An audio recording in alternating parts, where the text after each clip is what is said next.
Hi welcome back to this new lecture. अब आपने Upwork पे साइन अप कर लिए और आपने रिव्यू के लिए अप्लाई भी कर दिया। अपवर्क की टीम 2 से 3 दिन का टाइम लेगी, चेक करेगी भी आपका प्रोफाइल फोटो रियल है या नहीं है, जो डिटेल आपने बायो वगैरह में प्रोवाइड की है, जो आपने प्रोफाइल का टाइटल वगैरह दिया है वो सब कुछ ठीक ठाक है या नहीं है। अगर उन्हें सब कुछ ठीक लगता है तो आपका अकाउंट अप्रूव हो जाएगा और आपको एक कन्फर्मेशन ईमेल अपवर्क की तरफ से आता है। जब ईमेल आ जाएगा उसके बाद आप अपने अपवर्क अकाउंट में लॉगिन कर सकते हो। तो अब मैं आपको अपने रियल अकाउंट में लॉगिन करके दिखाता हूँ कि कहाँ से आपको बैंक अकाउंट डिटेल वगैरह सेटअप करनी होती है, टैक्सेस वगैरह कहाँ पे सेटअप करते हैं और भी कई सारी सेटिंग वगैरह होती है। तो हम सीधा जाएंगे upwork.com पर upwork.com और जो भी आपका अकाउंट डिटेल होगा उससे आप लॉगिन कर लेना। ठीक है, मेरे सामने फिलहाल ये विंडो आ रही है क्योंकि मेरा पूरा अकाउंट अप्रूव है और एक्टिवेटेड है। खैर, अभी आपको अपने अकाउंट को सेटअप करना होगा। तो यहाँ टॉप राइट कॉर्नर पे आपको अपना प्रोफाइल फोटो दिखाई देगा, इस पर आप क्लिक करोगे एंड देन आपको जाना होगा अकाउंट सेटिंग्स में। ओके, अब ये सेटिंग्स वाला पेज है। इस पेज के ऊपर आपको सारी सेटिंग करनी होती है ताकि जो कुछ भी पेमेंट्स वगैरह है वो आपके बैंक अकाउंट में आ सके, कोई टैक्सेस का कैलकुलेशन है वो हो सके, आपका आइडेंटिटी वेरिफिकेशन वगैरह भी हो सके। तो यहाँ पर आप देखो, सबसे पहले इसने मेरा ओपन किया है कॉन्टैक्ट इन्फो। तो यहाँ पे आपकी एक यूजर आईडी वगैरह दिखा रहा होगा, आपका नाम आएगा और आपका ईमेल एड्रेस आएगा और यहाँ पे क्लोज माय अकाउंट का ऑप्शन आ रहा है। फिलहाल इसको हमें क्लिक नहीं करना है, वरना अगर मैं इस पर क्लिक कर दूंगा तो मेरा अपवर्क अकाउंट क्लोज हो जाएगा। खैर, ये ऑप्शन आपको पता होना चाहिए इन केस अगर आपको अपना जो फ्रीलांसिंग अकाउंट से कभी फ्यूचर में बंद करना पड़े किसी भी वजह से, तो यहां से वो बंद हो जाता है। बाकी एडिशनल अकाउंट वगैरह हमें यहां पे ऐड करने की जरूरत नहीं है। इसके बाद हम चलते हैं टैक्स इंफॉर्मेशन पर। ये एक बार फिर से मुझसे मेरा पासवर्ड मांग रहा है तो मैं यहां पे एंटर कर देता हूं। अब यहाँ पर टैक्स का रेसिडेंस आ रहा है, मतलब जो पैन कार्ड में मेरा घर का एड्रेस वगैरह रजिस्टर्ड है ना, वो एड्रेस मैंने यहाँ पे डाला हुआ है। आप भी अपना घर का एड्रेस वगैरह डाल दोगे जो आपके पैन कार्ड पे रजिस्टर्ड है। सिमिलरली टैक्स पेयर का आइडेंटिफिकेशन है। तो यहाँ पर जैसे मान लीजिए मैं इस पेंसिल पे क्लिक करूँ एंड देन अपडेट पे जाऊँगा। ओके, अब यहाँ पे आ रहा है टैक्स पेयर आइडेंटिफिकेशन। तो पहला ऑप्शन मैंने क्या सेलेक्ट कर रखा है, I am a non US person. Of course मैं यूनाइटेड स्टेट से बिलोंग नहीं करता, मैं इंडिया से बिलोंग करता हूँ। तो यहाँ पे आपको भी यही वाला ऑप्शन चूज करना होगा। जो भी आपके पैन कार्ड पे, मतलब जो टैक्स वाला डॉक्यूमेंट है उस पे जो नाम है, करेक्ट स्पेलिंग आपको यहाँ पे एंटर करनी है। फेडरल टैक्स क्लासिफिकेशन में इंडिविजुअल ही होना चाहिए। जो भी आपकी डेट ऑफ बर्थ है वो आप यहाँ मेंशन करोगे और कंट्री ऑफ सिटीजनशिप आपको यहाँ चूज करना है, मतलब जिस भी कंट्री से आप बिलोंग करते हो। इसके बाद हम चलते हैं TIN यानी टैक्स आइडेंटिफिकेशन नंबर वाले सेक्शन पे। तो यहाँ पर आप देख सकते हो टैक्स आइडेंटिफिकेशन नंबर, इसमें मैंने अपना पैन कार्ड का नंबर यहाँ एंटर किया हुआ है और जो मेरा रियल नेम पैन कार्ड पे वो मैंने यहाँ मेंशन किया हुआ है। अगर आपके पास GST नंबर है तो वो आप यहाँ पे मेंशन कर सकते हो, बट ये सिर्फ उस केस में रहेगा जब आपने एज अ बिजनेस अकाउंट यहाँ पे क्रिएट किया हुआ है। बट आपको एज अ इंडिविजुअल ही शुरू करना है तो इसकी फिलहाल हमें जरूरत नहीं है, हम GST यहाँ पर छोड़ भी सकते हैं। इसके बाद आपके सामने आएगा टैक्स फॉर्म्स। अब यहाँ पर W8BEN नाम का एक फॉर्म होता है जो आपको फिलअप करना होता है। एक ऑप्शन आपको दिखाई देगा, मैंने ऑलरेडी अपने फॉर्म सबमिट किया हुआ है। तो यहाँ पे 2023 में लेटेस्ट फॉर्म मैंने सबमिट किया था। तो यहाँ पर आपको दिखा रहा है इस तरह से कि भाई फॉर्म कंप्लीटेड है, बट आपके एंड पे आपको ऑप्शन चूज करना होता है ये वाला। एक दो फॉर्म का नाम और दिया होता है, जैसे W8 शायद दिया होगा, आपको ये वाला चूज करना है W8BEN अगर आप इंडिया से हो। फॉर्म को फिलअप कर देना, उसमें पैन कार्ड नंबर वगैरह मांगेगा, कुछ आपकी डिटेल्स वगैरह मांगेगा और आप सबमिट कर दोगे। देन हमें जाना होगा माई प्रोफाइल पे और ये आपके प्रोफाइल का पेज यहाँ पे ओपन कर देता है कि आपकी प्रोफाइल किस तरह से दिखाई दे रही है। ये तो खैर हम ऑलरेडी कंप्लीट कर ही चुके हैं। वापस चलते हैं, मतलब बैग यहाँ से भी जा सकते हैं या फिर आप सिंपली प्रोफाइल फोटो पे जाके यहाँ से भी जा सकते थे। देन चलते हैं प्रोफाइल सेटिंग्स पे। अब यहाँ पे एक चीज क्या दी हुई है, विजिबिलिटी। अभी है पब्लिक, हम चाहे तो इसे प्राइवेट भी कर सकते हैं। अब पब्लिक प्राइवेट का मतलब क्या है, जो मैंने प्रोफाइल बनाया हुआ है ना, वो अपवर्क पे अगर सबको मैं दिखाना चाहता हूँ, क्लाइंट्स को भी दिख सके, फ्रीलांसर्स को भी दिख सके, तो मुझे पब्लिक रखना होगा। एंड ऑफ कोर्स प्रोजेक्ट्स लेने के लिए हमें पब्लिक ही प्रोफाइल को सेट करना होता है। अगर आप इसे प्राइवेट सेट कर दोगे ना तो फिर कोई भी क्लाइंट आपको ढूंढ नहीं पाएगा और ना ही आपको प्रोजेक्ट्स वगैरह मिल पाएंगे। हमें हमेशा इसे पब्लिक ही रखना है। फिर बात आती है प्रोजेक्ट प्रेफरेंस की। तो यहाँ पे बाय डिफॉल्ट क्या सिलेक्टेड है, both short term and long term projects. मैं दोनों तरह के प्रोजेक्ट्स पे काम कर सकता हूं, चाहे वो 1 महीने चलने वाला प्रोजेक्ट है या 1 साल चलने वाला प्रोजेक्ट है।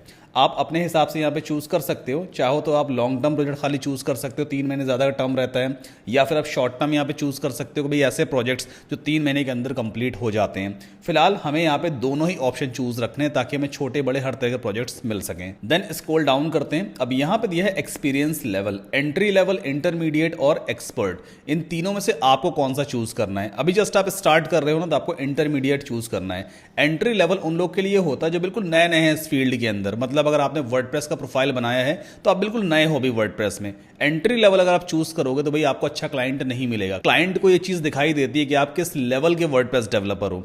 इंटरमीडिएट रखोगे तो भी ठीक है, मतलब एवरेज रहता है। मैंने एक्सपर्ट इसलिए सेट किया क्योंकि मुझे वर्डप्रेस में हर एक चीज आती है। तो या तो आप इंटरमीडिएट चूज करोगे या फिर आप एक्सपर्ट लेवल चूज करोगे। मेरा रिकमेंडेशन है कि आपको पहले स्टार्ट करना है इंटरमीडिएट से। कुछ प्रोजेक्ट्स पे जब आप काम कर लोगे तो फिर उसके बाद आप एक्सपर्ट लेवल यहां पे चूज कर लेना। कैटेगरीज यहां पे ऑलरेडी दी हुई है जो हम प्रीवियस लेक्चर में ऑलरेडी सेलेक्ट कर चुके थे। इन केस अगर आपको कोई कैटेगरी एडिट करनी है तो यहां पे आके आप इसे एडिट भी कर सकते हो। बाकी इन सभी ऑप्शंस को डील करने की हमें जरूरत नहीं है। अब चलते हैं गेट पेड पर। नाउ ये वो पेज है जहां पर आप अपना बैंक अकाउंट ऐड करोगे ताकि पेमेंट आपके बैंक अकाउंट में ट्रांसफर हो सके अपवर्क की तरफ से। तो पहली चीज यहां पे दी हुई है विड्रॉवल स्केड्यूल। इसका मतलब क्या है, यहां पे एक सेटिंग दी है ओनली व्हेन बैलेंस इज $1000 और मोर। मतलब क्या है, इसका एक सेटिंग है कि ऑटोमेटिक विड्रॉवल कब होगा, जब मेरे अकाउंट में या मेरे अपवर्क के वॉलेट में कम से कम $1000 या उससे ज्यादा अगर पड़े होंगे ना तो ऑटोमेटिक मेरे बैंक अकाउंट में ट्रांसफर हो जाएगी पेमेंट। अगर $1000 से कम रहेगा तो यही अपवर्क के वॉलेट में अमाउंट पड़ा रहेगा। अभी देखो जीरो दिखा रहा है ना, क्योंकि मैं ऑलरेडी पेमेंट ट्रांसफर कर चुका हूं। अच्छा, ये सेटिंग जो है ना ये ऑटोमेटिक पेमेंट ट्रांसफर के लिए। इसका मतलब ये नहीं है बिल्कुल भी कि अगर आपका $1000 ही होगा या उससे ज्यादा ही होगा तभी आपको पेमेंट रिसीव होगा। आप चाहो तो मैनुअल पेमेंट भी ट्रांसफर कर सकते हो अपने बैंक अकाउंट के अंदर। मान लो $200 का आपने प्रोजेक्ट कंप्लीट किया, $200 आपके अकाउंट में आ जाएगा।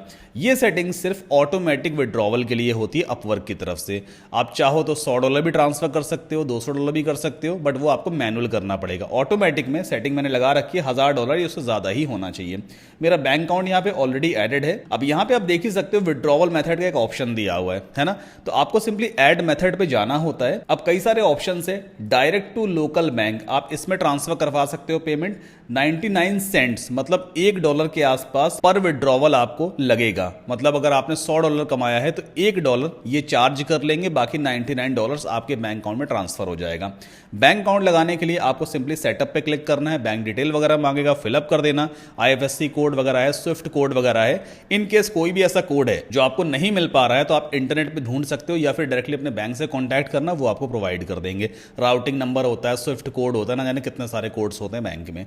या फिर आप चाहो तो पेपाल में भी ले सकते हो। पेपाल में फीस ज्यादा है, $2 अपवर्क विड्रॉवल फी लग जाती है, ज्यादा है, तो ये मैं आपको रेकमेंड नहीं करूंगा। सबसे सही रहेगा डायरेक्ट टू लोकल बैंक, सीधा आपके बैंक अकाउंट पेमेंट आ जाएगी।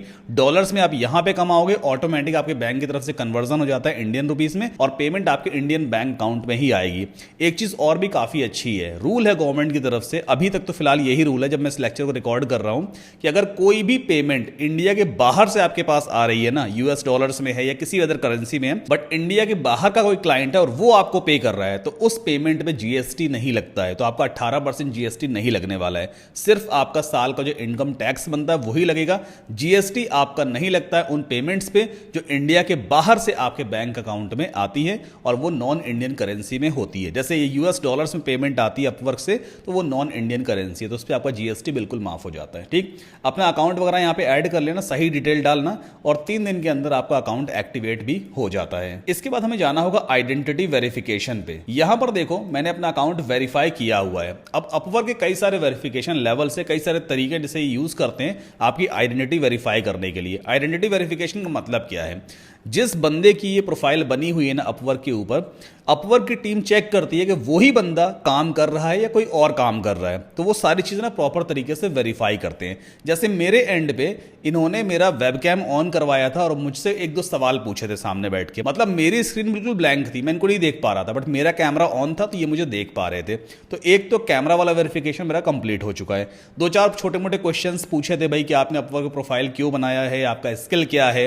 वर्डप्रेस क्या होता है, बेसिक क्वेश्चंस, ताकि ये चेक कर सकें कि हाँ भाई आपके पास वर्डप्रेस का स्किल है भी या नहीं। फिर अगली क्या चीज, show us a government issued photo ID. इन्होंने मेरा आधार कार्ड वगैरह मांगा, मतलब एक ऐसी गवर्नमेंट आईडी हमें प्रोवाइड करनी होती है, उसका कुछ फोटो वगैरह अपलोड करना होता है या PDF अपलोड करना होता है जिसमें आपका फोटो भी लगा हो और वो फोटो आपके अपवर्क की प्रोफाइल से मैच भी होना चाहिए। तो मैंने अपना आधार कार्ड यहाँ पे अपलोड किया था और फिर जब मैंने सबमिट किया तो मेरा आइडेंटिटी प्रॉपर तरीके से वेरीफाई हो गई।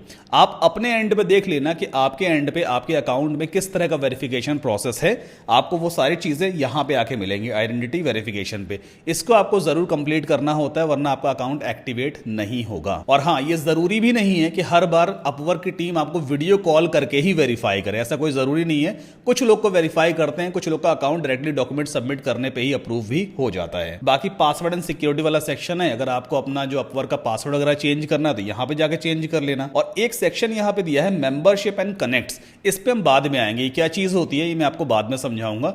फिलहाल इस लेक्चर में मैंने आपको सारी सेटिंग बता दी है, किस तरह से आप अपना अपवर्क अकाउंट सेटअप करोगे। इन केस कोई भी दिक्कत, क्वेश्चन या क्वेरी हो तो व्हाट्सएप पे पूछ लीजिएगा या ईमेल कर दीजिएगा। अब मिलते हैं नेक्स्ट लेक्चर में और हम एक्सप्लोर करेंगे प्रोजेक्ट्स वाला सेक्शन, प्रोजेक्ट्स कैसे दिखाई देते हैं, किस तरह से प्रपोजल वगैरह राइट करना होता है। So I will see you in the next lecture.